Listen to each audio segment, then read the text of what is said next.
Hello student, good morning to all of you.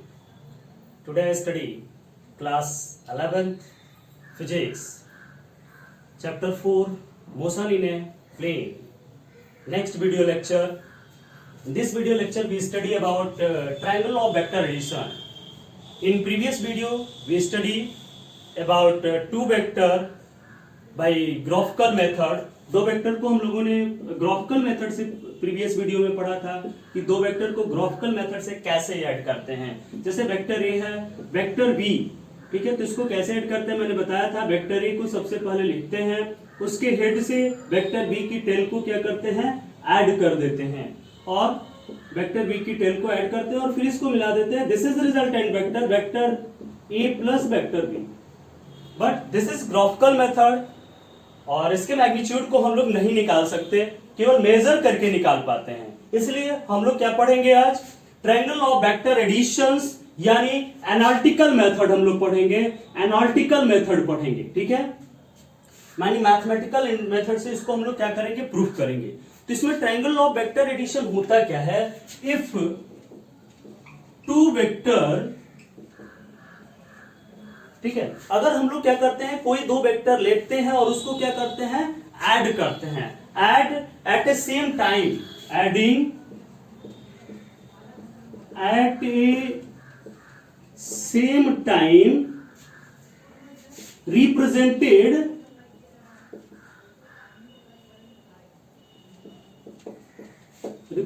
Bye two sides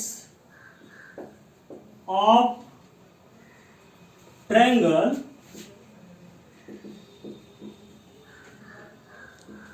taken in same order, ठीक है। अगर कोई हम लोग क्या करते हैं, कोई ट्रायंगल लेते हैं, ट्रायंगल ऑफ वेक्टर एडिशन क्या कहता है कि अगर कोई दो वेक्टर्स लेते हैं, vector A and vector B, कैसे लेते हैं वेक्टर ए एंड बी को, adding at a same time represented by two sides of triangle taken in same order, एक ही ऑर्डर्स में इसको लिया जाए, यानी एक के बाद दूसरा वेक्टर हो। ये वेक्टर ए है तो ये क्या है, वेक्टर बी है, टेकन इन सेम ऑर्डर, उसी ऑर्डर में लिया जाए, एक के बाद फिर दूसरा। Then resultant vector is represented by third side of triangle taken in opposite order, ठीक है। तो तीसरा जो वेक्टर्स होता है इसके क्या होता है, अपोजिट ऑर्डर में होता है। ये तीसरा वेक्टर हो गया रिप्रेजेंटेड, ठीक है। क्या मैंने बताया, then resultant vector is represented by third side of triangle taken in opposite order, opposite order में। देखिए ये इस ऑर्डर में था, एक के बाद दूसरा, तो तीसरा ऐसे, अगर वही ऑर्डर होता तो इस प्रकार से वेक्टर होना चाहिए था, ऐसे फिर ऐसे फिर ऐसे होना चाहिए, लेकिन ये क्या होता है, टेकन इन अपोजिट ऑर्डर होता है, दूसरे अपोजिट ऑर्डर में होता है। ये आपका हो गया वेक्टर आर, इसको मान लेते हैं कि ये क्या है, वेक्टर आर है। अब इसको फार्मूला हम लोग को आर की वैल्यू मैग्नीट्यूड निकालना है, आर का केवल, अभी तक तो निकाले थे vector R equal to vector A plus B, अब मैग्नीट्यूड निकालना है। तो मान लेते हैं इसको थोड़ा सा आगे तक बढ़ाते हैं और ये मानते हैं ओ है, ये पी और ये क्यू, ठीक है। इसका नाम हमने रख दिया ओ, इसका नाम पी, थोड़ा सा बड़ा लिख देते हैं कि आपको दिखेगा, ओ पी एंड क्यू, ठीक है। अब मान लेते हैं वेक्टर ए के साथ वेक्टर बी कितने एंगल पर है, थीटा एंगल पर है। अब हम लोग करते क्या है, draw perpendicular QN to OP produced, ठीक है। OP को हम लोग क्या करते हैं, थोड़ा सा आगे तक बढ़ाएंगे और इससे इस पर क्या करेंगे, QN परपेंडिकुलर डालेंगे। ऐसा मैंने क्यों किया, ठीक है, QN इस पर इसके ऐसे इसलिए किया जाता है कि कोई भी चीज हमको मालूम है किसके लिए केवल आती है, केवल और केवल क्या, triangle law of vector addition, मतलब क्या, ट्रायंगल्स केवल और केवल किसके लिए होते हैं, कोई भी फार्मूला साइन कॉस टैन किसके लिए हमको पता है, केवल राइट एंगल ट्रायंगल के लिए पता है। तो इसको राइट एंगल ट्रायंगल बनाना क्या था, जरूरी था, इसलिए हम लोगों ने इसको क्या किया, राइट एंगल ट्रायंगल बनाया। ठीक है, तो ये राइट एंगल ट्रायंगल हो गया 90 डिग्री का। ठीक, अब हमने प्रोड्यूस किया, आराम से हम ओक्यू की वैल्यू क्या कर सकते हैं, निकाल सकते हैं। क्या था, ओपी इक्वल टू ए है, OQ sorry PQ equal to B है, and OQ equal to R है। केवल मैग्नीट्यूड लिख रहे हैं, हमको मैग्नीट्यूड से अब काम है। ठीक है, मैग्नीट्यूड। चलिए, तो ओक्यू की वैल्यू हमको चाहिए मैग्नीट्यूड। तो in triangle O N Q, ठीक है, in triangle O N Q या ओ क्यू एन, चलिए क्या हो जाएगा, बाय पाइथागोरस थ्योरम OQ का स्क्वायर इज इक्वल टू क्या हो जाएगा, OQ का स्क्वायर ON का स्क्वायर प्लस QN का स्क्वायर, ON का स्क्वायर प्लस QN का स्क्वायर, ON का स्क्वायर, ON कितना है, ON इक्वल टू है OP प्लस PN का स्क्वायर। ये देखिए ON इक्वल टू क्या है, OP प्लस क्या PN, OP प्लस क्या हो गया, PN हो गया, OP प्लस PN बराबर क्या, ON, और प्लस क्या QN का स्क्वायर, ये OQ का square equal to equation number 1 मान के इसको छोड़ते हैं। अब यहां देखिए, OP की तो वैल्यू आपको मालूम है A, लेकिन PN और QN इन दोनों की वैल्यू नहीं मालूम है, PN भी नहीं मालूम है, QN भी नहीं मालूम। ठीक है, तो PN and QN is not found, so हम लोग सबसे पहले क्या करेंगे, इसकी वैल्यूज को क्या करेंगे, फाउंड करेंगे। तो चलिए इस ट्रायंगल को लेते हैं, right angle triangle QPN, in triangle PQN, इस ट्रायंगल को हम लोग लेते हैं। क्या हो जाएगा इस ट्रायंगल में, हमको क्या चाहिए, PN चाहिए।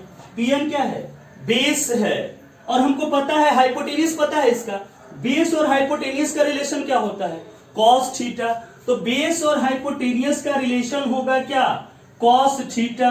ठीक है, तो चलते हैं, कॉस थीटा इक्वल टू क्या हो जाएगा, cos theta equal to PN upon क्या, PQ, PN upon PQ, this is implies that PN equal to PQ cos theta, और PQ की वैल्यू क्या है भाई, B है, तो PN इक्वल टू हो गया क्या, B cos थीटा।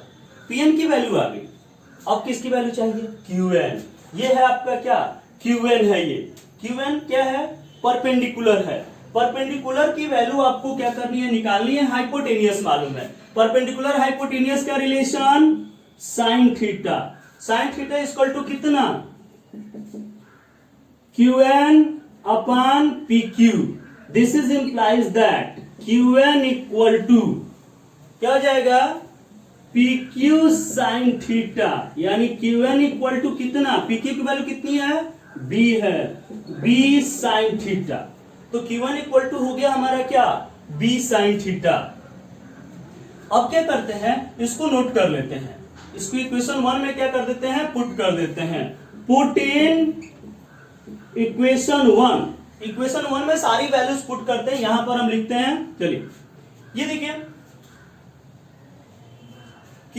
OQ का स्क्वायर, OQ स्क्वायर मतलब क्या हो गया, R square, OQ equal to क्या है, R है, तो R square equal to OP यानी A प्लस PN, PN कितना है, B cos theta, A plus B cos theta का क्या, whole square, plus B sin theta का क्या, whole square, A plus B cos theta का whole square plus B sin theta का whole square, क्या हो जाएगा, A square plus B square cos square theta plus 2AB cos theta plus B square sin square theta, ये चीज हो गई।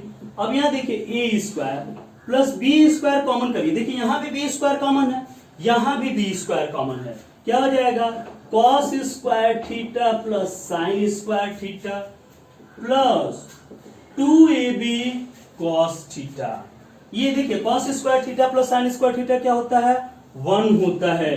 तो a square plus b square plus 2ab cos theta r square equal to, so r equal to under root a square plus b square plus 2ab cos theta. ठीक है, तो r की value कितनी आ गई, a square plus b square plus 2ab cos theta हो गया। ठीक है, तो इस प्रकार से हम लोगों ने रिजल्टेंट की वैल्यू क्या किया, निकाल लिया कि इसका रिजल्टेंट कितना है। तो मैंने क्या किया था, मैंने इस Q1 को POP को आगे तक प्रोड्यूस करके इस पर Q1 परपेंडिकुलर ड्रॉ किया था। अब हमने दो ट्रायंगल्स का यूज किया, दो राइट एंगल ट्रायंगल्स यहां पर आया, OQN एंड PQN। OQN से R की वैल्यू निकालते हैं और PN और QN इस ट्रायंगल PQN से लेकर के PQN से इस PN की वैल्यू निकालते हैं, फिर QN की वैल्यू निकालते हैं और निकाल करके इसकी वैल्यू इसमें क्या करते हैं, पुट कर देते हैं। तो इसकी वैल्यू इसमें पुट करेंगे क्या, तो R square equal to A plus B cos theta का whole square plus B sine theta का क्या, होल स्क्वायर यहां पर हुआ। ठीक है, तो क्या हो जाएगा, A square plus B square cos square theta plus 2ab cos theta plus B square sine square theta. अब यहां पर देखते हैं दोनों में बी स्क्वायर कॉमन है, cos square theta plus sine square theta plus 2ab cos theta, और R की वैल्यू हमारी आ गई। अगर मान लेते हैं कि रिजल्टेंट का एंगल आपसे पूछता है कि रिजल्टेंट का एंगल कितना है, तो अब उसके लिए क्या करेंगे हम लोग, रिजल्टेंट का एंगल यहां निकाल देते हैं आपको। रिजल्टेंट का एंगल देखिए tan अल्फा इक्वल टू क्या हो जाएगा, tan alpha equal to QN upon ON equal to क्या हो जाएगा, QN अपॉन ON के जगह पर क्या हो जाएगा, OP प्लस PN। ठीक है, अब QN कितना है, QN की वैल्यू है B sine theta upon A plus B cos theta, B sine theta upon A plus B cos theta, यानी अल्फा इक्वल टू क्या हो जाएगा, tan अल्फा इक्वल टू इतना हो गया। So alpha equal to tan inverse B sine theta upon A plus B cos theta. ये किसकी value हो गई, अल्फा की वैल्यू हो गई। तो इस प्रकार से इसको हम लोग क्या करते हैं, प्रूफ करते हैं। ठीक है, समझ में आया कि नहीं। तो यहां से आप अल्फा निकाल सकते हैं कि रिजल्टेंट कितने एंगल पर फॉर्म किया। तो ये रिजल्टेंट का एंगल हो गया कि रिजल्टेंट कितने एंगल पर फॉर्म किया।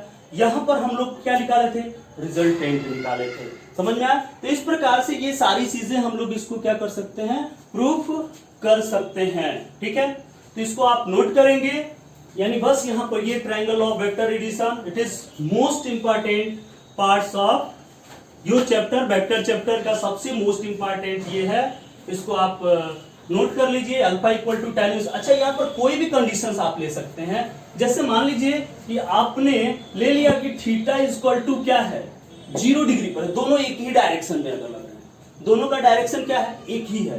तो अब क्या हो जाएगा, थीटा इक्वल टू 0, तो साइन 0 की वैल्यू कितनी होती है, 0 होती है, और cos 0 की वैल्यू कितनी होती है, 1 होती है। सो यहां से क्या हो जाएगा, tan alpha equal to B sine theta, यानी 0 अपान A प्लस 0, यानी कितना हो गया, 0, यानी अल्फा इक्वल टू भी वही हो गया।